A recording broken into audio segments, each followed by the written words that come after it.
Hi guys. അപ്പൊ നമ്മൾ ഇന്ന് പുത്തമ്പള്ളി ഡിസംബർ 1 പുത്തമ്പള്ളി പോയിട്ട് നമ്മൾ സാധാരണ വീഡിയോസൊക്കെ എല്ലാ കൊല്ലം എടുക്കാറുണ്ട്. കഴിഞ്ഞ കൊല്ലം ഈ സമയത്താണ് നമ്മുടെ വീഡിയോ ഇൻസ്റ്റാഗ്രാമിൽ സ്റ്റാർട്ട് ചെയ്തത് കേട്ടോ.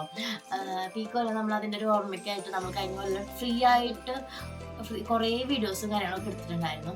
അപ്പൊ ഇന്ന് നമ്മൾ അതേപോലെ ഒരു വീഡിയോ എടുക്കാൻ പോയിട്ടുണ്ടായിരുന്നു കേട്ടോ. നമ്മളവരോട് പറഞ്ഞിട്ടാണ് പോയിട്ടുണ്ടായിരുന്നത്. അപ്പൊ നമ്മൾ വീഡിയോ ഒക്കെ എടുത്ത് പോകുന്ന സമയത്ത് അവര് നമുക്ക് എന്തെന്നു ഒരു ഗിഫ്റ്റ് ആണ് കേട്ടോ. അപ്പൊ എനിക്ക് ചെറിയൊരു ഗസ് ഉണ്ട് അതിന്റെ ഉള്ളിൽ. എന്താ ചെറിയ ഗസ് അല്ല, വലിയ ഗസ് ഉണ്ട്. അപ്പൊ നമുക്ക് ഇങ്ങനെ പൊളിച്ചു കഴിഞ്ഞ് പിന്നീട് എടുത്ത് വെക്കണ്ടേ.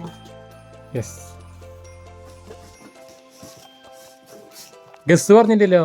ഗസ് എന്താണെന്ന് എനിക്ക് തുറക്കുമ്പോ നമ്മള് അതന്നെയല്ലേ പൊളിച്ച് കളയല്ലേ. വലിയ ട്രീ ആണെന്നാണ് എനിക്ക് തോന്നുന്നത്. അയ്യോ, ഞാൻ പറഞ്ഞല്ലേ ട്രീ ആണ് ഗൈസ്. ഞാൻ എടുക്കുമ്പോ ഇത് പപ്പന്റെ പഴിമാവും എനിക്ക് സംശയമുണ്ട്.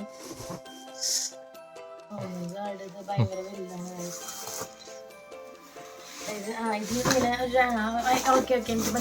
എനിക്ക് മനസ്സിലായി. സ്റ്റാൻഡ് പോലെ അല്ലേ വന്ന. ഓക്കെ, സുനം. I think ഇത് ഭയങ്കര ബിഗാണ്. ഇതിന്റെ ഉള്ളിലേക്ക് സാധനങ്ങൾ വാങ്ങിക്കുമ്പോ തന്നെ സാധനങ്ങൾ വാങ്ങാനില്ല. ഇപ്പോഴത്തെ ട്രെൻഡ് ഒന്നും അങ്ങനത്തെ സാധനങ്ങൾ വാങ്ങാണ്ട് ഫ്രീ ആയിട്ട് വെക്കണ്ടാണ്. ഇതിന്റെ സാധനങ്ങൾ വാങ്ങുമ്പോ തന്നെ നമ്മുടെ ഈ മാസത്തെ ബഡ്ജറ്റ് കഴിയുന്നുണ്ട് എനിക്ക് തോന്നുന്നത്. പക്ഷെ എനിക്ക് ഭയങ്കര ഇഷ്ടപ്പെട്ടു. പക്ഷെ ഒന്നും പ്രതീക്ഷിച്ചിട്ടുണ്ടാവുന്നില്ല. എക്സ്പെക്ട് ചെയ്തിട്ടുണ്ടായിരുന്നു. അത് കിട്ടിയപ്പോ ഭയങ്കര ഷോക്കായിട്ടാ. ആക്ച്വലി ഞങ്ങള് പോയിട്ട് നമ്മളെ തിരിച്ച് രണ്ടാമത് പേരെന്താ വിളിച്ചു വരുത്തിയതാ. അപ്പൊ ഈ സാധനം എടുത്തെന്ന് പറഞ്ഞ എന്തെങ്കിലും ട്രീ ആണ് അങ്ങനെ എന്തൊക്കെ ഗസ്റ്റായിരുന്നു. കാരണം നമ്മുടെ ഉള്ള ട്രീ ഭയങ്കര കുഞ്ഞിതാണ്. അതിൽ പക്ഷെ നമ്മൾ കഴിഞ്ഞ വർഷം ഡെക്കോർ ചെയ്തിട്ട് ഭംഗിയൊക്കെ ഉണ്ടായിരുന്നല്ലേ. അപ്പൊ എനിക്ക് വലിയ ട്രീ വേണമെന്നുണ്ടായിരുന്നു. അപ്പൊ വീടൊക്കെ വെച്ചിട്ട് വാങ്ങാന്ന് വെച്ചതാണ്. പക്ഷെ അത് എന്തായാലും കുഞ്ഞ അൺഎക്സ്പെക്ടഡ്. ഇനി ആ സംഭവമൊക്കെ സെറ്റ് ചെയ്ത് അതിൻ്റെ ഉള്ളിൽ ആ സംഭവങ്ങളൊക്കെ വാങ്ങണവരെ കുഞ്ഞിനൊരു സമാധാനം ഇല്ല.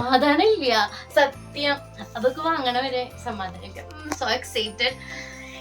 ഇനി ഇത് മുഴുവൻ ഡെക്കോർ ചെയ്യണം. എന്റെ മനസ്സിലൊരു തീം എന്താന്ന് വെച്ച് കഴിഞ്ഞാല് ഒരു തീമും ഇല്ല, പ്ലെയിൻ ആയിട്ട് വെക്കാന്നാണ് എന്റെ തീം. റെഡ് ആൻഡ് വൈറ്റ് ആണ് എന്റെ മനസ്സിലുള്ള തീം. ഇതിലേക്ക് റെഡ് ആൻഡ് വൈറ്റ് കൊല്ലത്തെ കുറെ ഡെക്കോർ ഉണ്ട്, പക്ഷെ അത് നമുക്ക് ഫെയ്ഡ് ആയിട്ടുണ്ടായിരിക്കും ഞാൻ വിചാരിക്കും. പിന്നെ കുറെ കളേഴ്സ് ആണ്. എനിക്ക് അത് കാണാൻ എനിക്ക് റെഡ് ആൻഡ് വൈറ്റ് ആണ്. ഒന്നും നടക്കില്ല. അപ്പൊ ഇത് സെറ്റ് ആക്കിയിട്ട് അതിന് മുമ്പ് നമ്മൾ ഈ വീഡിയോ ഇടൂലേ. അപ്പൊ സെറ്റ് ആക്കണതിന്റെ വേറെ വീഡിയോ ആണ് കേട്ടോ. Bye. Bye.